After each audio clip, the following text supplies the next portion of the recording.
दादा भुसे साहेब जे आपले शिक्षण मंत्री आहेत त्यांना आम्ही सर्वजण भेटलो, ज्याच्यामध्ये महाराष्ट्र राज्य शिक्षण संस्था महामंडळ, त्याच्याबरोबर इंडिपेंडंट इंग्लिश स्कूल्स असोसिएशन आणि काही उर्दू शाळेचे प्रतिनिधी या ठिकाणी आले होते.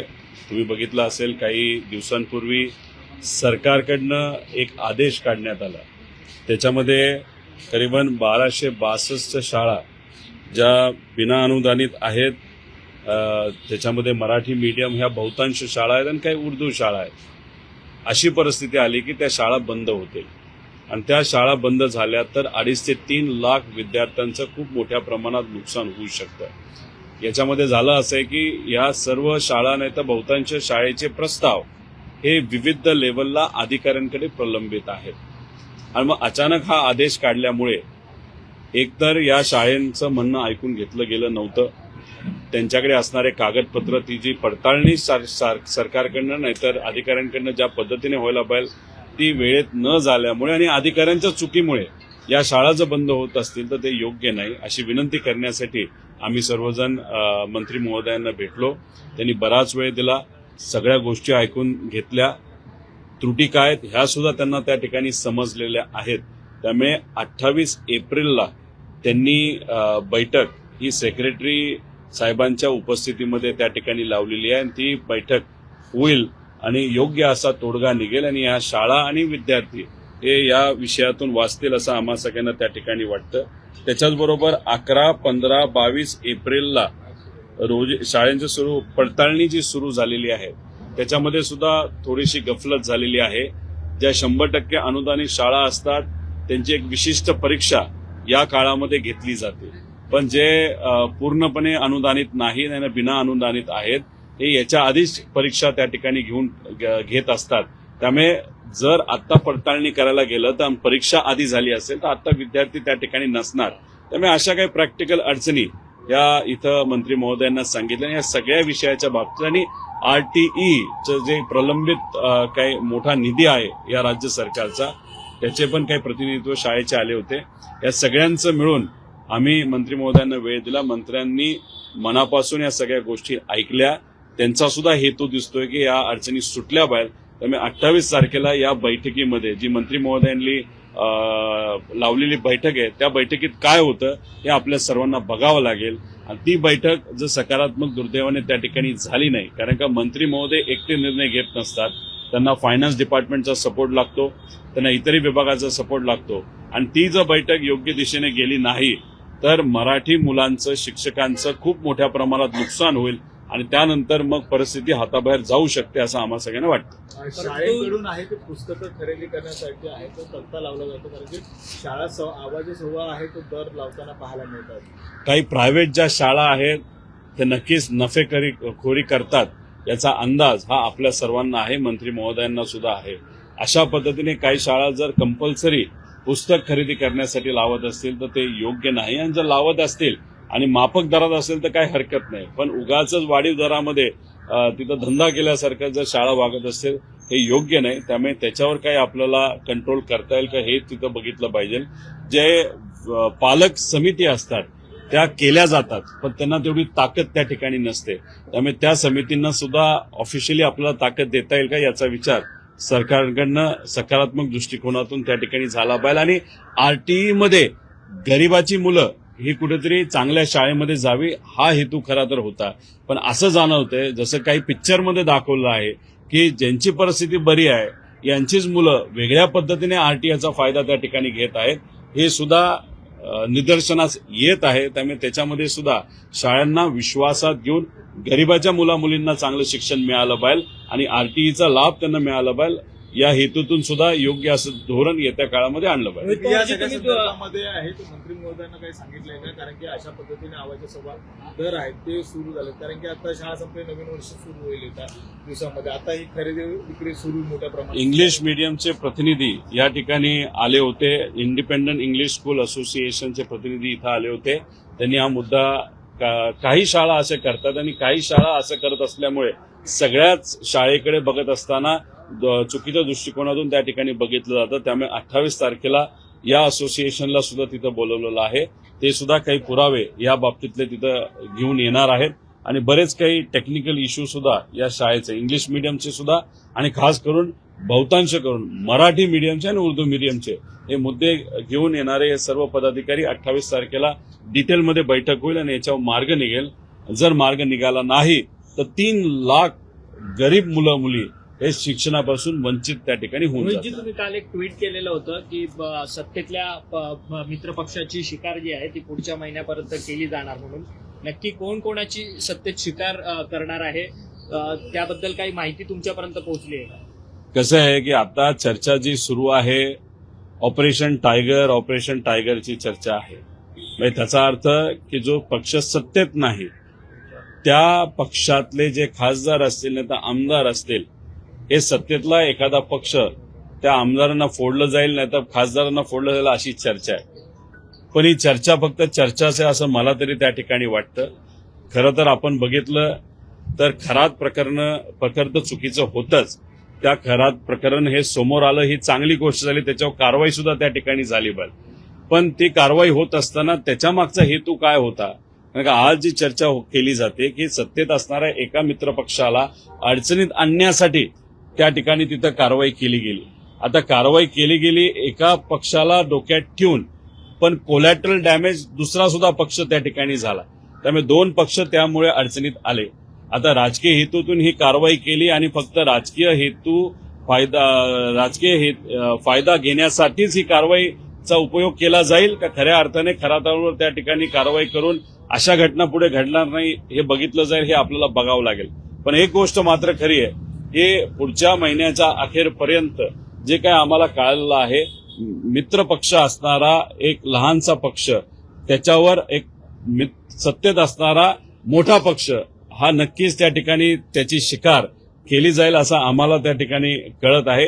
त्याच्यामध्ये आज मित्र असणारा पक्ष उद्या जाऊन काय त्याचं होईल हे येत्या काळामध्येच त्या ठिकाणी आपल्याला कळेल. पण ह्या ज्या कुरबुड्या आहेत त्या मोठ्या प्रमाणात या महिन्यात आणि पुढच्या महिन्यात सत्तेतल्या मित्रपक्षांवर केल्या जातील असं आम्हाला कळालेलं आहे. स्पेसिफिक एकनाथ शिंदेचे कॉल रेकॉर्ड म्हणजे सीडीआर असतील किंवा सुनील तटकरेंचे सीडीआर, रुपाली चाकणकरांचे सीडीआर, या सगळ्या माहित्या एका पाठोपाठ एक बाहेर येतात आहेत. खरं तर भाजपकडनंच हा सगळा प्रयोग केला जातोय का असं वाटतंय?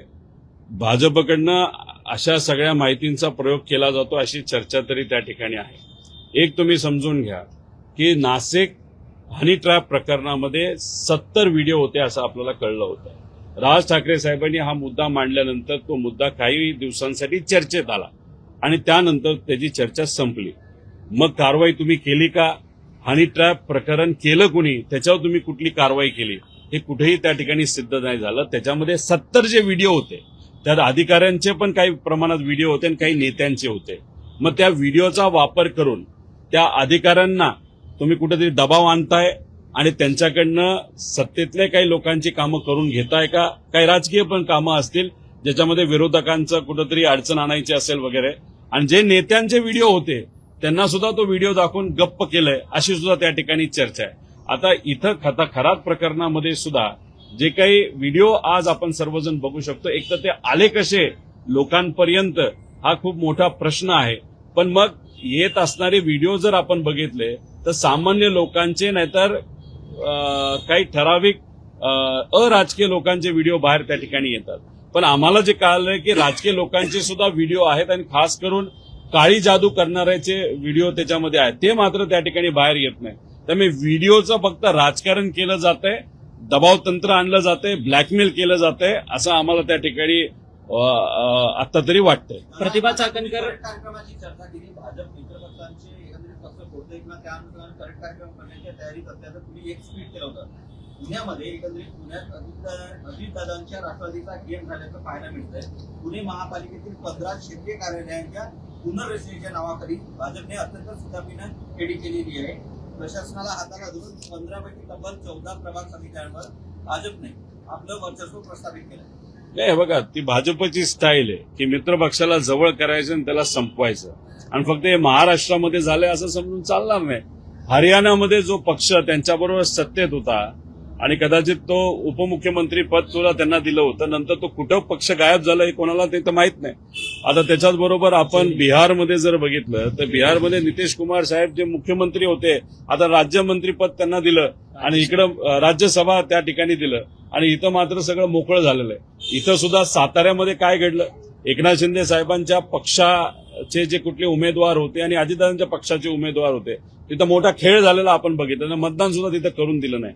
त्यामुळे भाजप काय करतं तर मित्रपक्षाला संपवतं. हे त्याचीच एक रणनीती तुम्ही म्हणताय पुण्यामध्ये असावी असं तरी वाटतं. रुपाली चाकणकरांच्या बहीण प्रतिभा चाकणकर सध्या शिर्डी पोलीस स्थानकात जबाब नोंदवण्याकरता हजर राहिलेले आहेत. खरं तर चाकणकर कुटुंबीय या भोंदू अशोक खरात प्रकरणामध्ये मोठ्या प्रमाणात इन्व्हॉल्वमेंट आहे. अद्याप देखील रुपाली चाकणकर यांची चौकशी होताना पाहायला मिळत नाही, मात्र त्यांच्या बहिणीची चौकशी होते.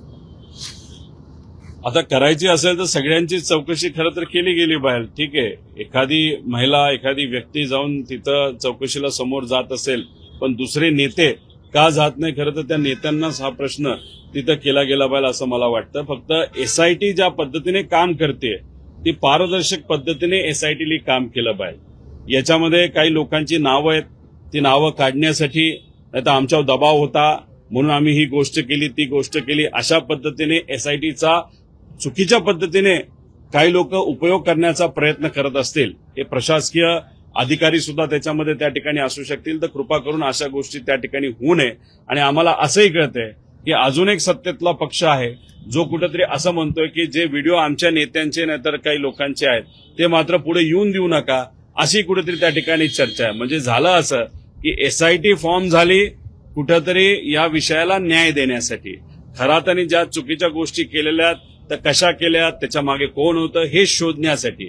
पण मग एसआयटी फॉर्म झाली, बातम्या मोठ्या प्रमाणात झाल्या, पण हळूहळू कुठेतरी एसआयटी आणि त्या ज्या काही सिस्टमचा उपयोग हा कुठेतरी स्कोर सेटल करण्यासाठी नाहीतर कुठेतरी वेगळ्या गोष्टी करण्यासाठी होतो का काय, अशी सुद्धा भीती आणि त्या बाबतीतली चर्चा ही लोकांमध्ये सुरू झालेली आहे. अशोक खरातच्या जमिनी ज्या आहेत त्या आता शक्तीपीठ महामार्गावरती देखील असलेल्या आपल्याला पाहायला मिळतात. जवळपास 2 कोटीच्या जमिनी आसपास असल्या 30 एकर जमीन त्यांनी खरेदी केलेली होती. त्याचे सातबारे देखील आता समोर आलेले आहेत. आता खरातांची जी कुठली जमीन असेल ती सगळी जमीन तुम्ही विका आणि त्यातून जो पैसा त्याच्यामध्ये येईल, तसंही आरटीई नाहीतर शिक्षणासाठी पैसा दुर्दैवाने या सरकारकडे नाही, तो सगळा पैसा त्या गरीब मुलांच्या शिक्षणासाठी वापरा. पण लवकरात लवकर जे काय करायचे तुम्ही त्या ठिकाणी करा, नाही तर फक्त चर्चाच होईल आणि नंतर सगळेच विषय बाजूला राहतील आणि नवीनच कुठला तरी विषय हा पुढे येऊ शकतो. परंतु शक्तीपीठ महामार्ग होणार आहे हे अगोदरच अशोक खरातांना समजतं, त्याच्यानंतर मग तिथेची जमीन खरेदी होती. हा एक मोठा नेक्सस प्लॅन नाही, हा फार अतिशय महत्वाचा मुद्दा तुम्ही इथं मांडलेला आहे. तुम्ही जर बघितलं तर समृद्धी मार्गामध्ये सुद्धा हजारो कोटी रुपये हे शेतकऱ्याला मिळालेले नाहीत. शेतकऱ्याची जमीन होती ती स्वस्तात घेतली गेली. मधल्या अधिकाऱ्यांनी तिथं असणारा समृद्धी मार्ग कसा जाणार आहे हे माहिती असल्यामुळे जमिनी शेतकऱ्याकडनं घेतल्या, काही नेत्यांनी घेतल्या आणि मग समृद्धी मार्ग झाला तेव्हा नॉन टॅक्स म्हणजे इन्कम टॅक्स ज्याच्यावर बसत नाही असा सगळा निधी हा मध्यस्थींना त्या ठिकाणी मिळाला. आता इथं म्हणजे आपल्या शक्ती मार्गाला जर असंच होत असेल आणि खरात तर मोठ्या नेत्यांच्या जवळचा व्यक्ती होता आणि मग खराताला 100% त्या ठिकाणी माहिती असल्यामुळे गरीब शेतकऱ्याची जमीन त्यांनी स्वस्तात घेतली आणि त्या 30 एकर जमिनीवर करोडो रुपये त्याला त्या ठिकाणी मिळाले असे.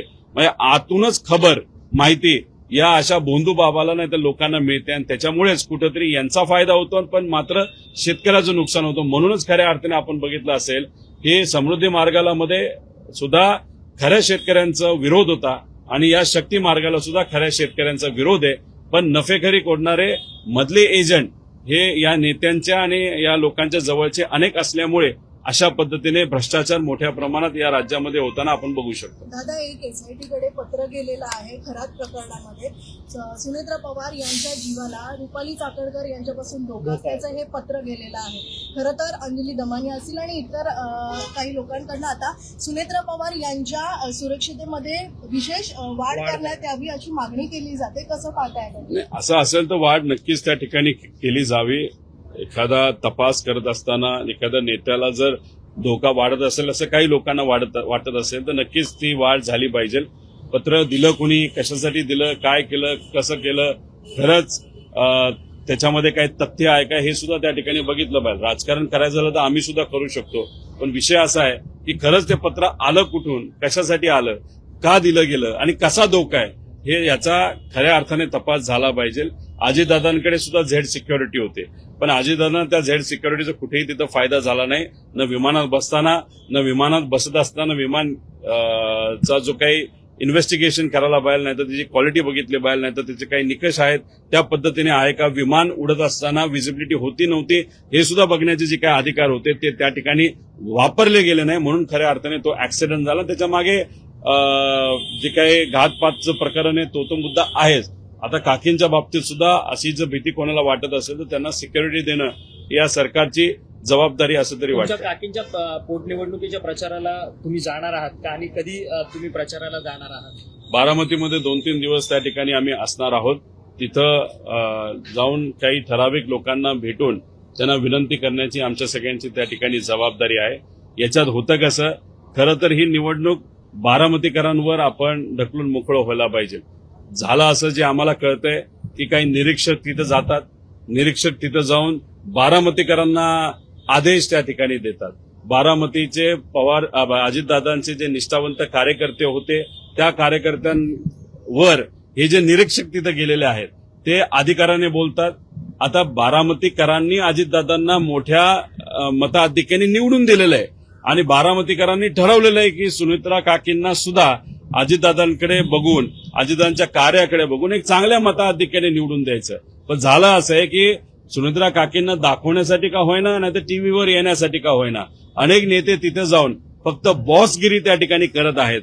पण बॉसगिरी करत असताना तुम्ही बारामतीकरांवर बॉसगिरी करताय हे मात्र त्या ठिकाणी कुठेतरी या सर्व निरीक्षकांचं चुकतंय. त्यामुळे कुठेतरी प्रचार करत असताना शांततेत लोकात जाऊन प्रचार करणं हे महत्वाचं आहे. दिखाव्यासाठी काय बाहेरून येणारे नेते जर तिथं प्रचार करत असतील, नाही तर नुसतं तोंड दाखवण्यासाठी तिथे येत असतील आणि त्याच्यात जर काही स्थानिक बारामतीच्या नेत्यांवर जर बोलत असतील तर ते योग्य नाही असं मला तरी वाटतं. बॉसगिरी करणार नावं आली आहेत का? कोण निरीक्षक आहेत तुम्ही त्या ठिकाणी बघावं. मला जे काही लोकांकडनं त्या ठिकाणी कळलंय हे तुमच्या माध्यमातून या ठिकाणी मी बोलत आहे. शहाजीबापू पाटील म्हणतात की जर आम्ही गुवाहाटीला गेलो नसतो तर लाडक्या बहिणींना 1500 रुपये मिळाले नसते म्हणून. शहाजी बापूंना मला एवढंच सांगायचंय की 90 लाख लाडक्या बहिणींची योजना ही बंद झालेली आहे. तुम्ही गुवाहाटी आता संपलं, म्हणजे अनेक पावसाळे गेले, उन्हाळे गेले, झाडं वाढली, झाडं पडली, नवीन झाडं आली, सगळं झालं. पण आता 90 लाख महिलांची नावं जी कापली आहेत त्याच्याबद्दल तुम्ही काय करताय हे कुठेतरी त्या ठिकाणी बोललं पाहिजे. उगाचच अजूनच त्या काळामध्ये त्या ठिकाणी ते असतील तर पुढच्या महिन्यातच त्यांच्या पक्षावर त्यांचा मित्रपक्ष काय करतोय हे त्यांना त्या ठिकाणी बघायला मिळणार आहे. आणि 29 पर्यंत कुठल्याच मित्रपक्षाचं काही राहणार आहे का, भाजप हे 2 पक्ष ठेवेल का, असा जो प्रश्न तर लोकांना पडायला लागलेला आहे तो फक्त प्रश्न नाही, आता लोकांना सुद्धा कळालंय की मोठा गेम येत्या काळामध्ये भाजप करेल. कारण भाजपला कुठलंही व्यक्ती नाही तर पार्टी ही मित्र नसते. सगळे लोक फक्त सत्तेत येण्यासाठी त्यांना त्या ठिकाणी लागत असतात आणि टप्प्याटप्प्याने सगळ्यांचाच कार्यक्रम हे भाजप करत असतं. हे कुठेतरी आता वेगळं सिद्ध करायचं काय राहिलंय, लोकांना सुद्धा हे गोष्टी कळालेल्या आहेत. परंतु तुम्ही जी टीका खरं तर मित्रपक्षां भाजपवरती करताय की भाजप त्यांच्याच मित्रपक्षांचा शिकार करणार आहे, त्यावरती श्रीकांत शिंदे म्हणतात की तुमच्या पक्षात काय सुरू आहे रोहित पवारांनी ते स्वतः बघावं, आम्ही आमच्या पक्षात आणि आमच्या महायुतीमध्ये काय सुरू आहे ते आम्ही बघू म्हणून बोलतो. एक गोष्ट ठीक आहे, श्रीकांत शिंदे भाऊ जे आहेत ते आमचे मित्र आहेत, ते आमच्यावर बोलले काय हरकत नाही. शेवटी मित्रच मित्राला काय गोष्टी सांगत असतो. आता मी जे काय सांगितलेलं आहे ते चुकीचं आहे का हे कुठेतरी येत्या काळामध्येच त्या ठिकाणी तिथं कळणार आहे. त्यामुळे थोडासा वेळ जाऊ द्या, सगळ्यांनाच कळणार आहे येत्या काळामध्ये काय तिथं होणार आहे. फक्त एवढंच म्हणणं आहे की काळजी घ्या, लक्ष ठेवा. साताऱ्यात काय झालं, कुणी केलं हे मी कुठं काय सांगायचंय, लोकांना जे समजायचं त्या ठिकाणी तिथं समजलेलं आहे. आता पक्ष जर मित्र पक्ष तुम्ही म्हणत असाल तर त्याला तसं तिथं वागवलं पाहिजे असंच आमचं मत आहे. कारण काय, आम्ही विरोधात आहोत, आम्ही सामान्य नागरिकांचं प्रतिनिधित्व त्या ठिकाणी करतो. पण या कुडगुड्या आणि हे अंतर्गत राजकारण केल्यामुळे महाराष्ट्राच्या विकासाकडे दुर्दैवाने दुर्लक्ष होतंय, हे आमची खंत आहे. त्यामुळे तुमच्या पक्षाचं काय होतंय, कसं केलं जातंय, एकनाथ शिंदे साहेब मोठे नेते आहेत, त्यांना बऱ्याच गोष्टी आधीच त्या ठिकाणी कळतात. नक्कीच त्या बाबतीत ते लक्ष देतील. पण भाजपला तुम्ही खरंच मित्र समजत असाल तर येत्या काळामध्ये कळेल की काय तुमच्या पक्षाचं ते करण्याचा प्रयत्न त्या ठिकाणी करतील.